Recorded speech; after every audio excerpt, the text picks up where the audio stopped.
para sus compartidos. Una por ahí, por la otra. Ya tengo familia, ahora ya lo juego. Aquí está Pedro Moreta. Perdona, Pedro.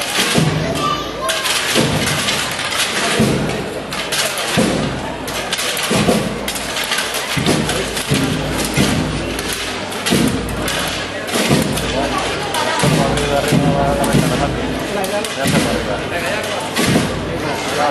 ¿Cómo ves? ¿Se correcto?